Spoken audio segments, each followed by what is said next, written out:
RV, I'm obviously working on a vintage trailer, but most of the standard ones are 14 by 14, which is what this is gonna be, so it applies just the same. So, I got this off of etrailer.com, and this is a Ventadome. So we actually have 3 different holes in our trailer. One, we installed the Skylight, like I showed in my last video, and then we did a normal electric fan. And this is basically, this is the cover that goes on the inside, and this whole entire contraption goes up on the top of the roof, and it's just basically going to allow us to have a screen opening on the top of the roof. So we're gonna take this over. We already removed our old ones that were broken. So that's out of our way. We have a 14 by 14 inch hole, and we are going to install this. Okay, so what I'm gonna do before I even go up on the roof is secure my butyl. Butyl is basically what is like your sealer between the vent and the roof of the RV. So it comes in a big roll like this, and it's basically like a taffy putty kind of thing. And I'm just basically gonna quickly measure about how much I need and then cut it apart. You can see that it's very like gummy kind of. And I'm going to put it on the edge, making sure that all the screw holes are covered. And then until we get up on the roof, I'm gonna leave this backing in place so that it doesn't get messed up. So I'm just gonna continue on all the way around.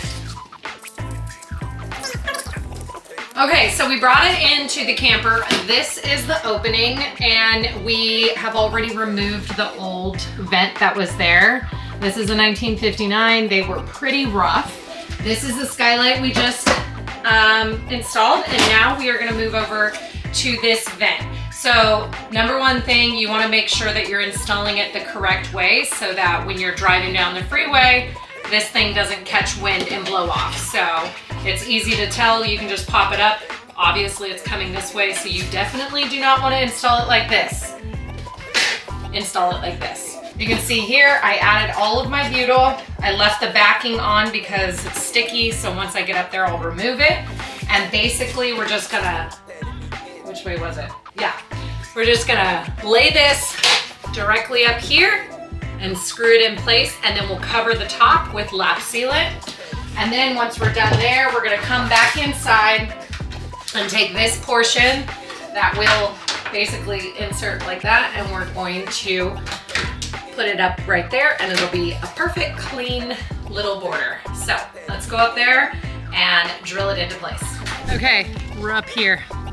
I don't like this.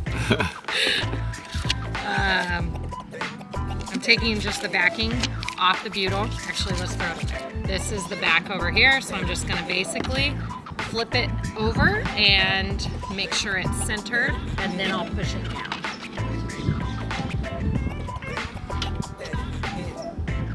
I think I'll find it.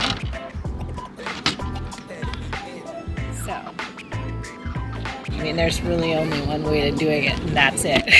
It's in, and now we're gonna get our self-drilling screws and all of the pre-drilled holes. Insert a screw, and I'm just gonna work my way around, and then I'll come back with the lap sealant and cover them up. Okay, so now I have my screws.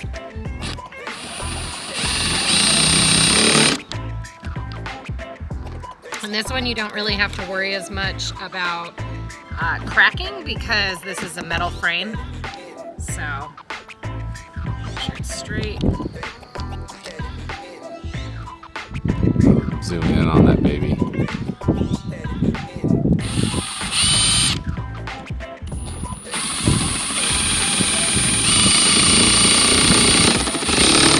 Had I not been the best one to do that. Whatever. How am I gonna get that one?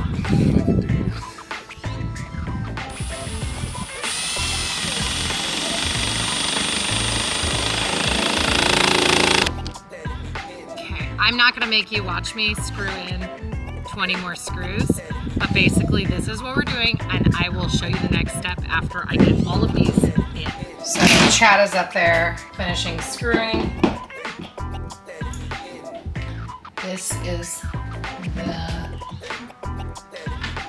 screen that you just pop on.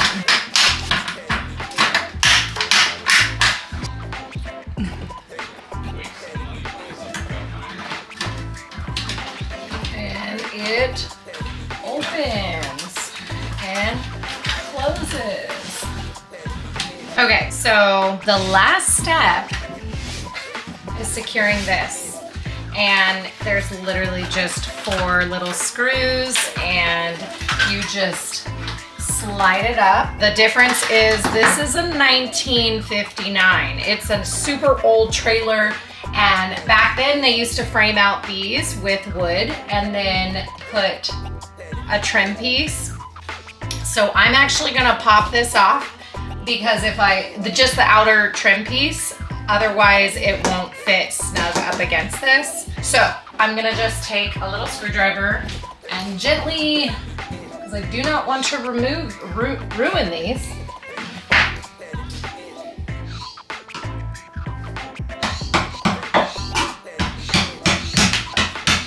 Let's go on the inside.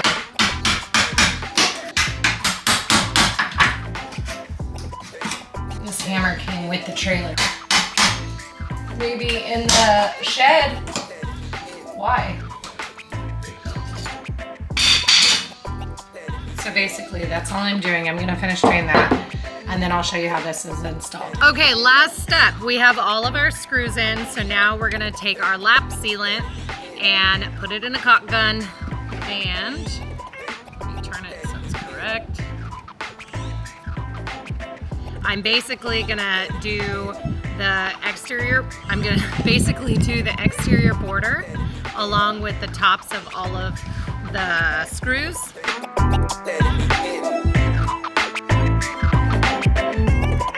Okay, last step, the inner part. I removed this molding, and so it'll just slide right up.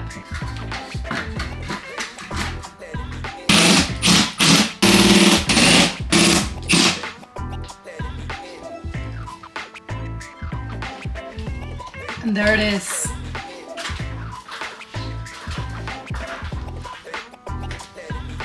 Okay, so it is all lap sealed. So this will level out a little more, but you can see basically you just cover the entire perimeter, all the screws, and that is it. And we actually had enough to do this vent as well, which is really just a cap because I removed the old furnace from down there. Okay, thanks for watching. That's about all there is to it. It's pretty simple process. I will be sure to link everything I used in the description below, and leave any questions you may have in the comments and I'll be sure to answer. This is definitely not the last project we have going on in this space. We did do the skylight in the last video, just did a vent, and there will be more to come. So make sure you subscribe, like this video, and we will see you next time.